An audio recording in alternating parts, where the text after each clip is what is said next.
with us today from the Counseling Center, so I'll let him introduce himself. And we're also webcasting this, so I'll be at this computer and taking questions from the crowd and other campuses.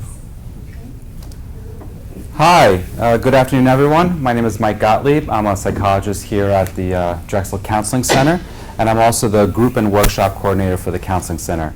So I just want to first off say thank you. I see a lot of familiar faces here, so folks from the EMSS department, thank you for your support. Really nice to see you all. So I work from what's known as a psychological flexibility model, and I was hoping we could take this time together for me to show you that model. Is everybody open to that? All right, awesome. So the first thing is we have to pick up the binder clip that's in our hand. And what I'd like someone to do is to shout out one of your 5 senses, and let's all use that sense to describe the binder clip. Touch. So what do you notice with touch? Smooth. Smooth. Hard. Hard. Sharp. Cold, sharp. Okay. What other senses do we have? Sight. Sight. What do you see? Black, silver. Black, silver, shiny, metal, small, triangle. Okay, what other senses? Sound. What do you hear? Clicking. Okay. Anything else? All right. Any other senses? Smell. Metal. Or whatever. Fingers. And nobody has to taste it. Okay? You don't have to taste it. All right? So what we just did there is known as our 5 senses experience. It's the outside world. I like to think of it, right, as we can touch it, feel it, smell it, hear it, right, outside world. So now what I'd like everyone to do is put the binder clip down on the table. And if you feel comfortable, I'd like you to just close your eyes. And I want you to imagine in your mind's eye the binder clip. Really, as best you can, bring to your mind's eye the binder clip. Now I'm going to go through each of the 5 senses again, and if you feel comfortable, just shout out what it is that you notice in your mind's eye. So let's start with sight. What do you see? Metal. Black. Shapes. Okay. What do you notice with touch in your mind's eye? Ridges. Anything else with touch? Resistance. Kind of resistance. A smoothness. Sound, what do you hear in your mind's eye? Anything? Clicking. A lot of clicking. Awesome. Clanks, taps. How about smell? Can you notice anything with smell?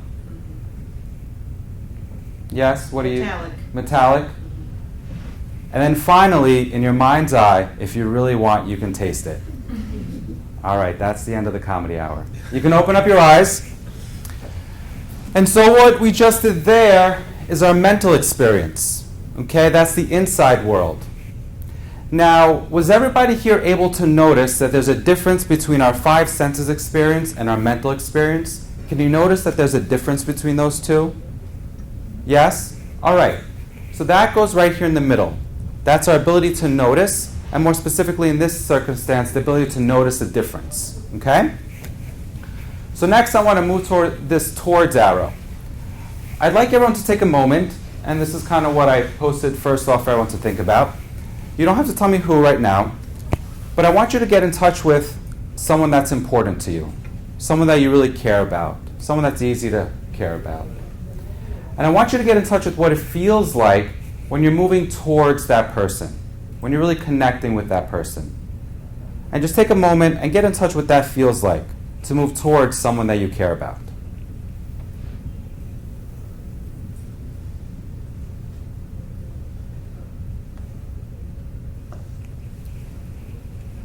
Does everybody have a sense of that, what that feels like? Great. So now, I'd like to take a look at the opposite direction, our away direction. So what I want to do here is I want you to get in touch with something that shows up on the inside that you tend to get away from. A really easy thing to think of is something like fear, right? If there was a lion in this room, I'd literally be running the other way. So I want you to think of something that shows up on the inside, something yucky, something you don't like, that you tend to try to get away from. And get a sense of what that feels like when you're trying to get away from something yucky that shows up on the inside. Okay, take a moment and get in touch with what that feels like.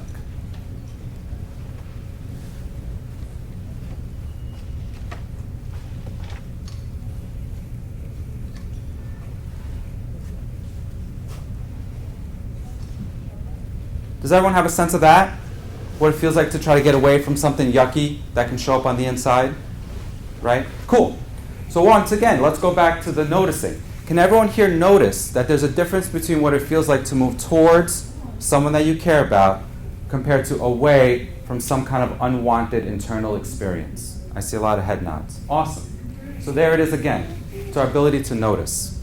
Okay? So let's start right here. So who's important to you?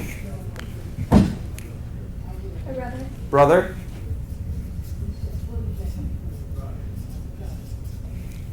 Children. Children? Partner.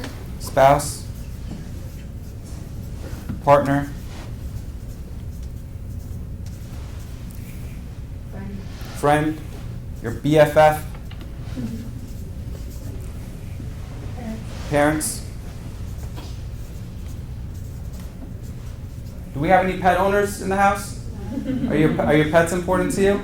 Yes? Awesome. So now that we have a sense of who's important to you, what's important to you? What do you care about?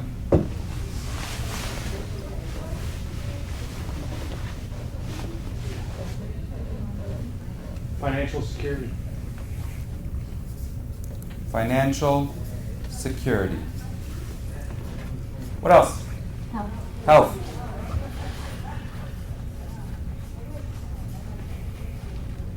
Eagle.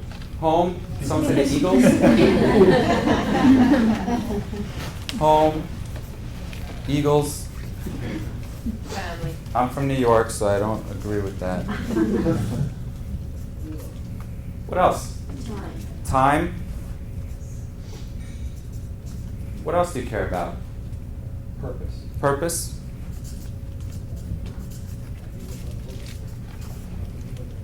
Growth. Growth.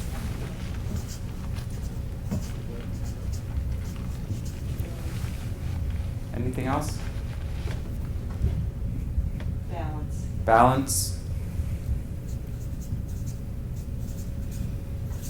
So I'd like to add one more thing here. If we're going to do this workshop together, can I add you? Can I add all of you as someone that's important? Self? Okay, thank you.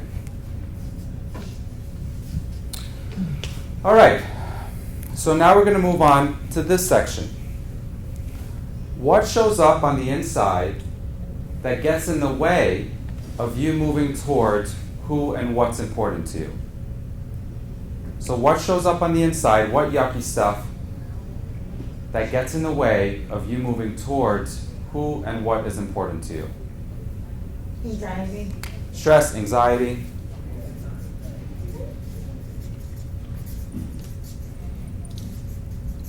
Vulnerability. Vulnerability.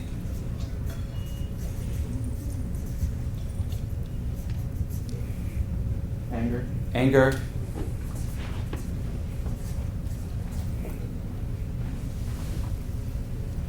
Frustration. Frustration.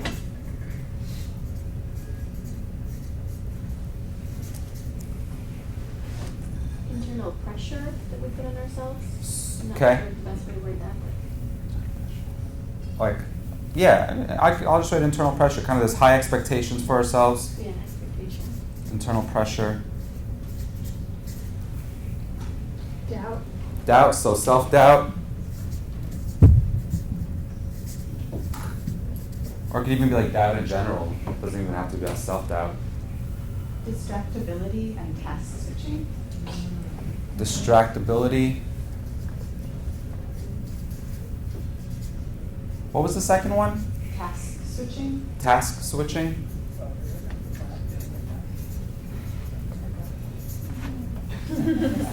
So I just want to give everyone kind of a sense of what, you're all doing wonderful. These are all excellent ideas. But if anyone has additional ideas, I just want to kind of point out what could go in this section. And I like to use the acronym TIMES, right? Because it's going to make sense in a moment. Thoughts, images, memories, emotions, sensations. So can anyone think of additional things that they'd like to add of what times might get in the way of you moving toward who and what's important?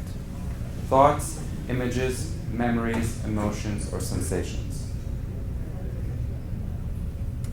Death of cared ones? Like images or memories of cared ones that have passed? So like memories of loss. Maybe resentment or bad memories? Resentment. Jealousy. Fallacy. Jealous. Jealousy.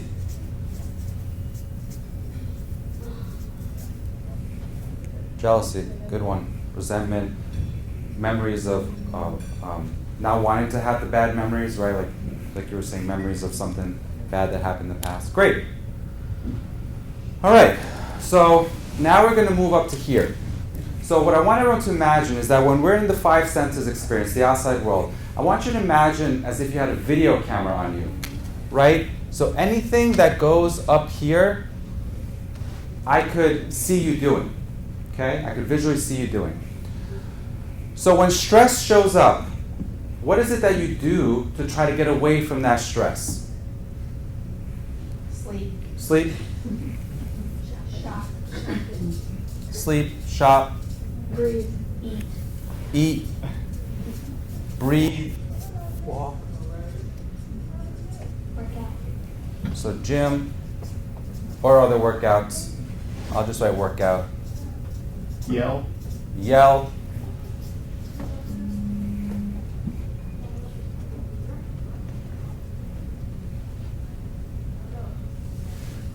Or what happens when you kind of get hooked into this internal pressure, or you get hooked into the anxiety and it kind of just takes over? Or the stress, or anger, any of these up here, right? What is it that we do in our lives that we try to get away from this discomfort, from these unwanted experiences that show up on the inside? What else? Sleep, shop, eat, breathe, gym, work out, yell. Project? What? Project? Like on Project. other people? So like blame others. Yep. We have bury inactivities, so stay busy from Yeah. variance. Overwork. Self-isolation. Isolate. Drink. Gossip. And I don't think you mean apple juice, right? Drink. Gossip. Blame other people. Yep, you got blame others. Okay. Awesome. Thank you, online community. So just to give you a sense of what could potentially go here, I like to use the acronym DOS. Does anyone here remember the old programming? Right? It doesn't work anymore, right? It's not working in this day and age. So DOS, distractions, opting out, or substances. So I think we got a few of all these, right? Opting out, you go to sleep, you isolate, you don't show up.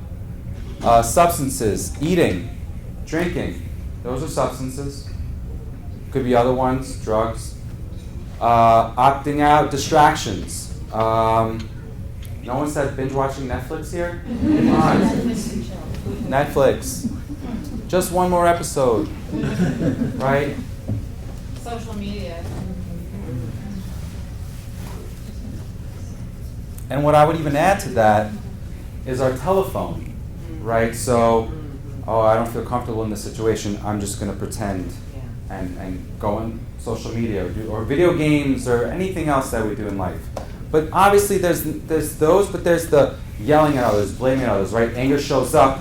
That's not an emotion you can sort of work with or make space for, and so we yell or we blame others, things like that as well. Okay. Anything else from the online community? That's it right now. All right. We're doing great. So, let's move to this side. What are the things that I could see you doing if you were to move towards who and what's important. So let's start with who. How do we move towards our brother or our spouse or child? Affection? So what would you Showing- what would you be doing? Or smile. So show affection. Showing affection. Yeah, affection. Talking. Talk. Talk with them, text them, call them. Do things together with them. Yeah, what kind of stuff do you like to do? Watch Netflix. I am so glad you said that. Eat a meal with them. Yeah. Play games. Eat. Play games. How do we move toward our parents, our pets? Could be the same way. Balance. Supporting them or like helping them. Support. Help. Right? We do homework with our kids. We take our parents to their doctor's appointment. We check up on them. Things like that. Giving gifts. Gifts? Yeah. We had leaving food for them, writing notes, calling, Cook. engaging and helping them reach their goals and support their interest. Support interests. Right, so my partner has an interest in DIY projects. I'm not really good at DIY projects, but I do things that she asks me to help her, right? That's my way of moving towards her, for example. Cooking, helping. Cool. So let's talk about how do we move toward what's important to us. Financial security, how do we move towards that? Work, save, Invest. Educate. save, Downsize. educate, downsize, right? Do research, save money. How do we move towards our health? Exercise. Exercise. Meditation. Thank you. Healthy eating.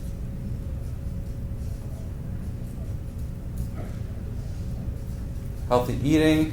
How do we move towards the Eagles? Even the Giants. Church. Could I see you on the field? What would I see you doing to move towards the Eagles? Watching TV. Watch the game, Play the right? game. Yeah. Watch the game, go to the game. Pray. Pray? Pray? Yeah. Yeah, pray. Pray. How do we move towards time? Schedule less. Schedule less? Say no? How do we move towards purpose? Reflection. Reflection, classes. How do we move towards growth? Learning. Learning, maybe you take a language class. I took dance classes a few months ago. That was fun. It really was. There was no pressure. It was just us dancing. How do we move toward ourselves? What is it something that you do to move toward yourself? Make time for yourself. Make time for yourself. Self-care. Like Self- massage. Get a massage. I'm a big fan of that. Massage. Do things you want to do. Do things you want to do, right? Me time. Have a mic day. Go to the movies. Vacation. Vacation. Absolutely. Okay. So, let's take a look at a few things here. Any questions so far? Okay. Stress, anxiety show up.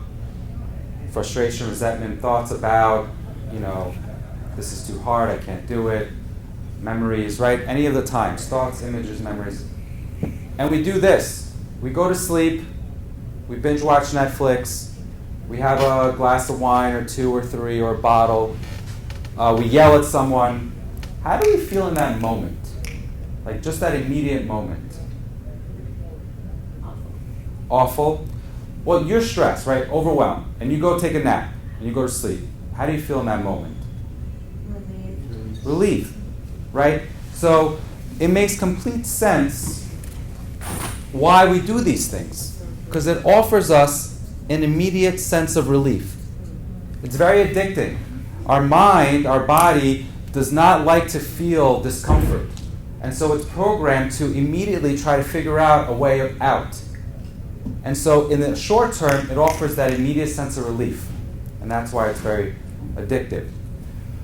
Does this stuff come back? Has anyone here ever been able to get rid of whatever your times are, like forever? No, it eventually comes back, right? Does it ever get worse? So what are some of the additional stuff that can show up, after you're feeling stressed out at work and frustrated, and then you isolate, or you don't go out, or you have one too many drinks? How do you feel afterwards? Guilt. Sick, guilt, Helpless? right? So we could add guilt, helpless, sick, shame. So we can imagine, right, how it could even get worse, and how we could easily stay stuck in here. Okay?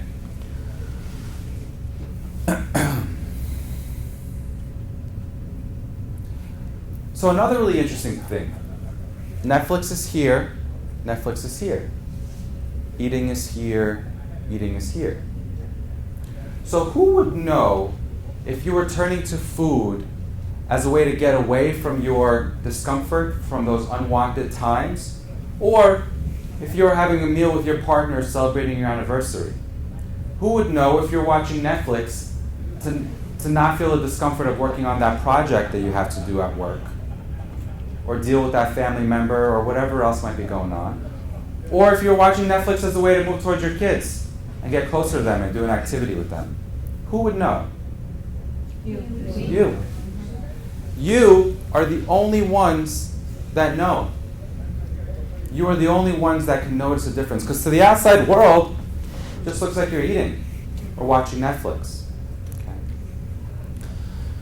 So what I'm proposing is that I'm not saying that this is bad, and I'm not saying that this is good. Right? We all in our lives do a combination of towards moves and away moves. What I'm proposing is, if we have 24 hours in a day, can we try to spend maybe well, first you tell me, where would you like to spend more time? Here? Yeah? Okay. So what this model is about is that, unfortunately, in society, or in a variety of other ways, and it's also very biological and evolutionary, we tend to try to get away from our unwanted experiences. We do a lot of stuff, a lot of fighting to get away from this stuff. And so what psychological flexibility is all about, it's about shifting our relationship with this, having a different relationship with it, seeing what it is, and that's where the skills come in. Part of it is learning mindfulness and meditation. Part of it is learning how to distance ourselves from these really difficult thoughts and feelings, how to create more openness and curiosity and compassion. Those are the skills that I teach students, and I teach anyone willing to listen. So the model is about taking the times with us in the service of moving towards who and what's important. Because my hope is that you've noticed today, we can't get rid of this stuff. It's been around for a long time, right? The thought of, I'm not good enough, or I don't like my body. It's a story our mind's given us for a very long time. And our mind tends to be very critical, very negative, right? Its job is to keep us alive.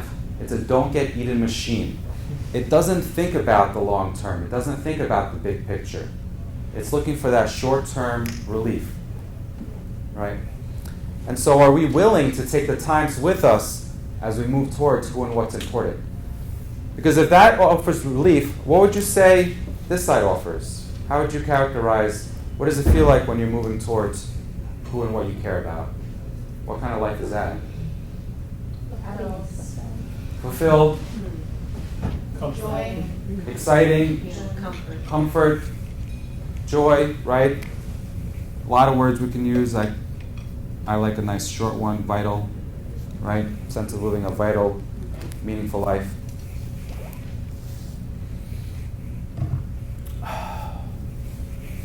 This is the psychological flexibility model. So before I kind of take a few minutes to maybe talk about some techniques that we could potentially use, does anyone have any questions, comments? Anyone want to share what it was like to do this with me and with each other?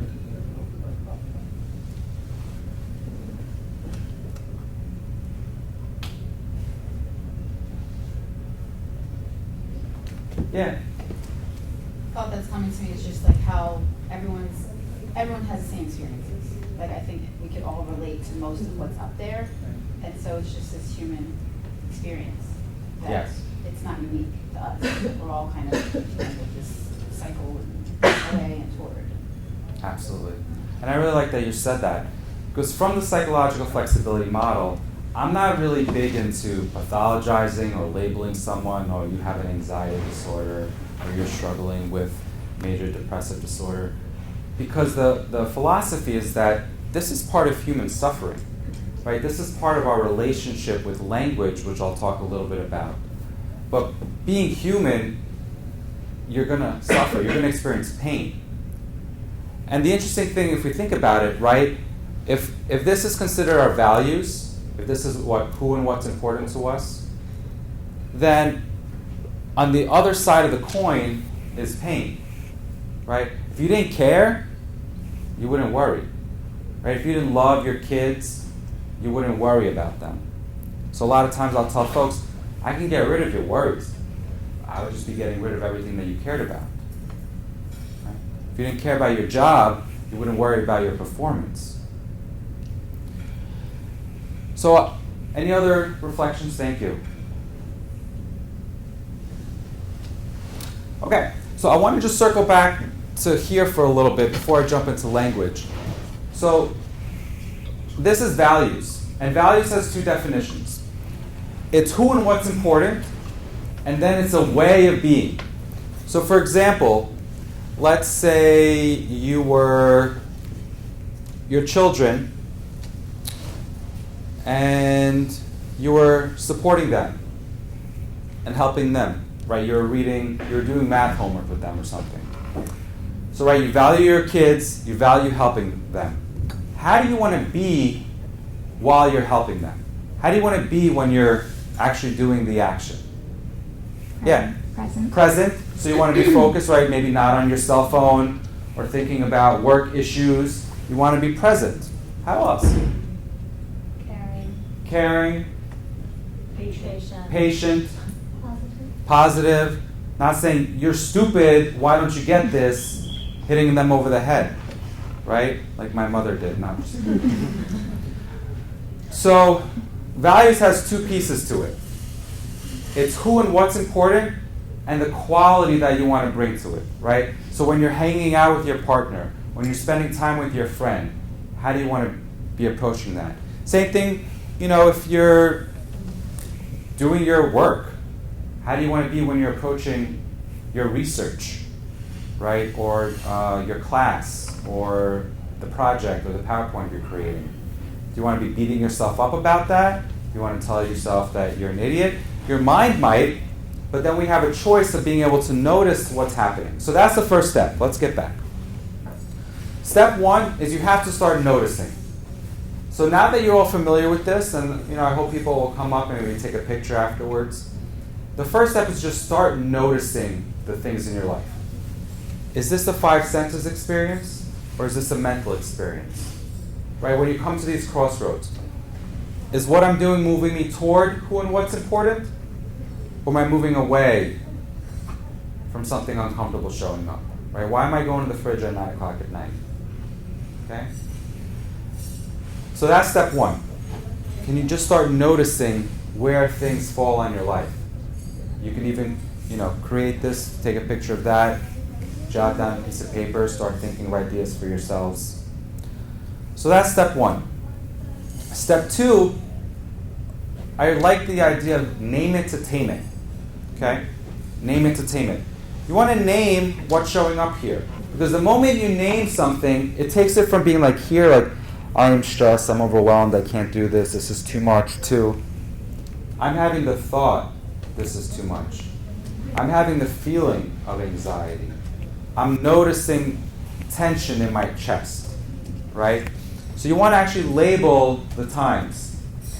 I'm having the thought, I can't do this. I'm having the image of that, the image is that I'm going to fail, the image that you're all going to laugh at me in the middle of my presentation. I'm having the memory of the last time I presented and felt embarrassed, right? The memory is showing up. Can you label your experience? I'm having the emotion of sadness, anger, frustration. I'm having the physical sensation of tension in my chest, or like I'm angry or something like that, right? You want to name it to tame it. You want to label it, because the moment you do that, it gives you some space. Any questions about that? So part of this, I like to use the acronym STOP, S-T-O-P. And for those that meditate or in the mindfulness world probably are familiar, I have my own little take on it. So stop. S, stop what you're doing. T, take a few breaths.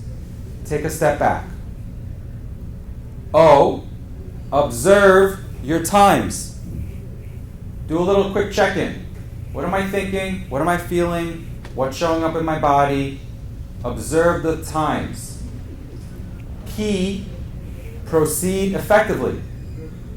And I'm going to guess proceeding effectively is in the direction of your values. So proceed in a direction that moves you towards who and what's important.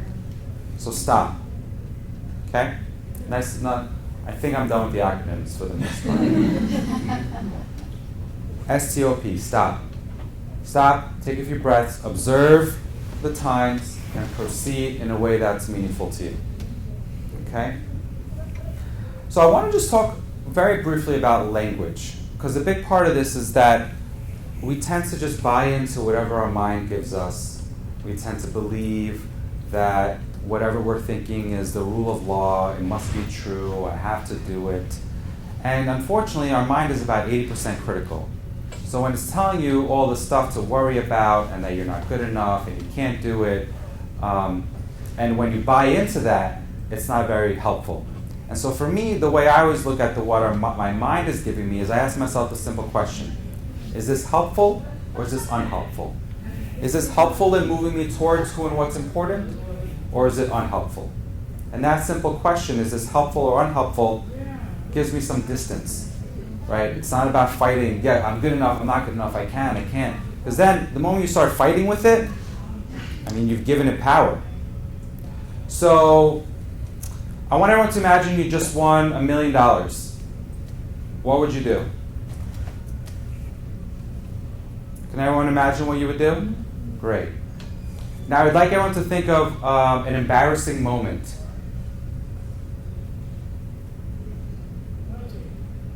Anyone notice anything in their body when they started thinking about the embarrassing moment?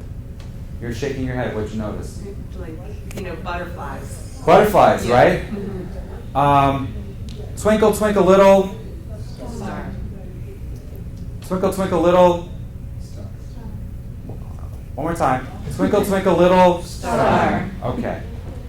So we just went to the future, like that, imagining you won $1 million. We just went to the past, like that, imagine something embarrassing, and you felt discomfort. And we just did this experiment to show you that language works by addition. Imagine I told you to forget that. Forget that after twinkle, twinkle, little, go star. Just erase it from your memory. Don't ever remember that. It's not possible, right? So the day we all pass, you'll remember twinkle, twinkle, little star.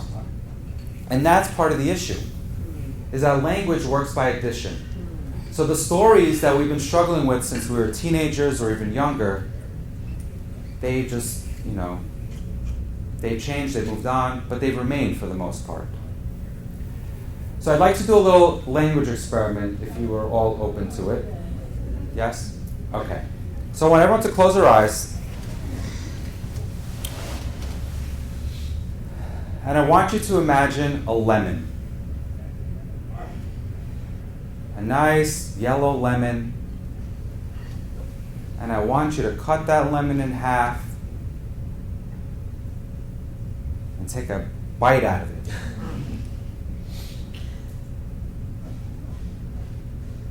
Just notice if there's anything happening in your mouth, in your body.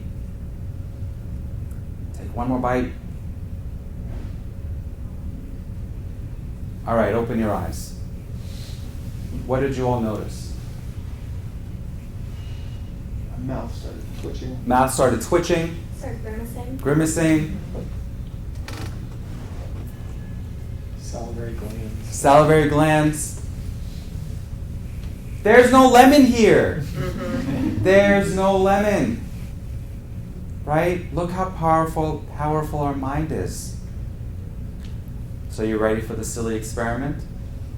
Okay, so for the next 20 seconds, all together, we're going to say the word lemon as fast as we can. Okay? All right. 1, 2, 3. Lemon, lemon, lemon, lemon, lemon, lemon, lemon, lemon, lemon, lemon, lemon, lemon, lemon, lemon, lemon, lemon, lemon, lemon,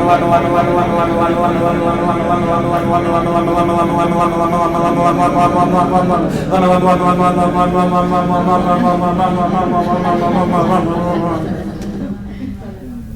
What happened?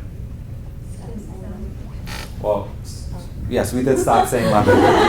No, it just turned into lum. It just turned into sound. So that's what you're saying, right? Yeah. Okay, thanks. It turned into sound. Anything else? It starts to sound weird in your head. Starts to sound weird in your own head. Then there's sensations of biting in the lemon over there. They were? No, they weren't. They weren't. So we kind of lost this association between the word lemon and this little physical response we had. It kind of just became a sound, blurred. Some of us even laughed at this word, right? It lost its punch. And so that's part of this model that I teach to our Drexel students here, is learning how to have a different relationship with our unhelpful thoughts. Because the way to do that is you got to start playing with the language. Because that's what it is at the end of the day. It's just words, it's just sounds. But our mind, as human creatures, which is what differentiates ourselves from other animals, is this ability to use language and the representations and think far into the future and plan and build and just build this beautiful campus and do the research. But the problems the mind creates, it cannot solve itself. And so this is what we just did, is a very simple distancing from language technique. You just repeat the word very quickly. That's the same thing that name it to tame it is. Right? Because what we're trying to do is we're trying to take our times from when it feels like it's right here and just get a little distance. So that if you can just get a little distance, my hope is you can get in touch with what it is that you value, and that drives your actions. Rather than an attempt to escape some kind of discomfort, the stress, the anxiety, the thoughts of, I can't do it, whatever they might be. Any questions about that? And so there's lots of other distancing techniques. You could, even just writing things out. You could, if you're a visual person, just, imagine saying whatever your mind says in the bottom of a ticker tape of a ESPN. Or having a funny character say the thought, right? Imagine there's apps that do that as well. They can create voices, so I'll have folks that I work with just put in I'm not good enough, or I'm not pretty, and just have a funny voice say that, and it kind of it loses its meaning, okay? So there's those distancing techniques. The other work is a lot around sort of the physical body sensations and your emotions, and I think that's where the mindfulness piece is part of this. For those of you that meditate and are familiar with mindfulness, I'm sure you'll notice mindfulness throughout this entire model. This is a mindfulness-based treatment.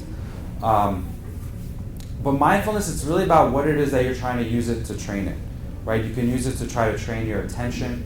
You can use it to try to learn how to get some distance from those difficult thoughts. You can use it to train self-compassion.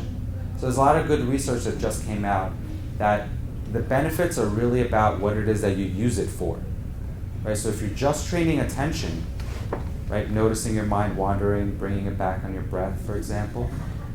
You're not going to get that self-compassion piece necessarily, right? So you have to intentionally train that. And there's a lot of good apps online. I know we have the Drexel Meditation employee group. So that's part of it, right? We want to have a more mindful, open, and curious relationship with our difficult experiences. And once again, not just because. I would never ask you to do this work and have it and try to get some perspective and try to be a little more gentle and curious about what shows up just for the heck of it. It's always in the service of doing what's important to you. Okay? Well, I think that's my time for today. I do want to leave some time for any kind of questions.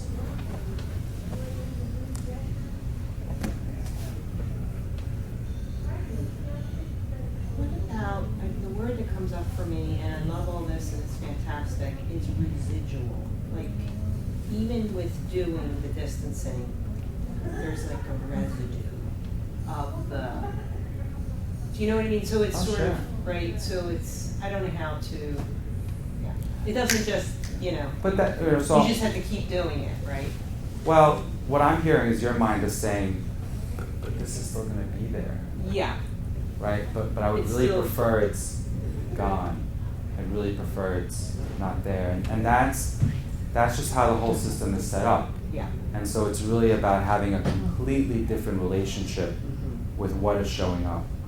And it's trying to become more curious, more kind with those difficult experiences that show up of just being human, like you were sharing. Pain is a part of being human, right? And once again, I would never want to. Some of this has a message. There's a message of some of this, right? Because There's a learning, right? Right, There's if- an opportunity to learn too. anger, like something hurt you.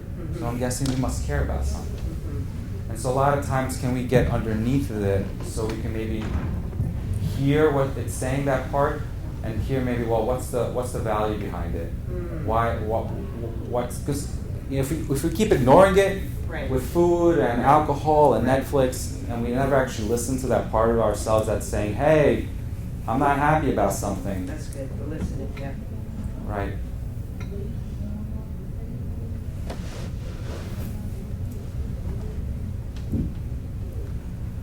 I can make an announcement. Sure. If you want to continue working with some of these techniques, we do have the Drexel Meditation Group.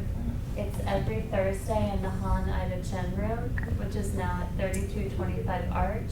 It's 12:30 to 1. It's intended for beginners, so there's a guided meditation, so you don't have to have any formal experience with that in order to feel cared for.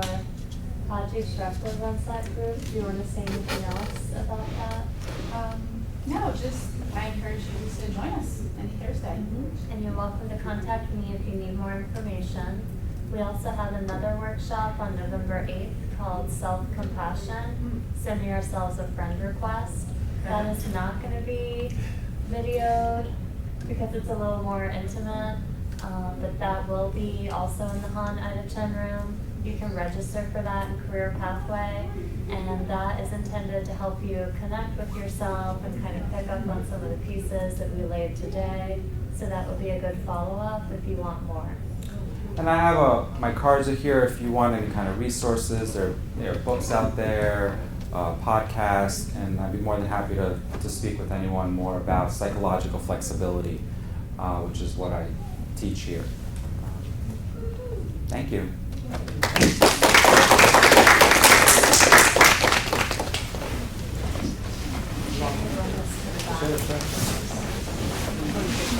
Oh yeah, and take pictures. I encourage you. I think it's a great way. I will keep the binder clips. Yeah. Did you enjoy it? Hey, how are you? Good to see you. Did you like it? I did like it, actually.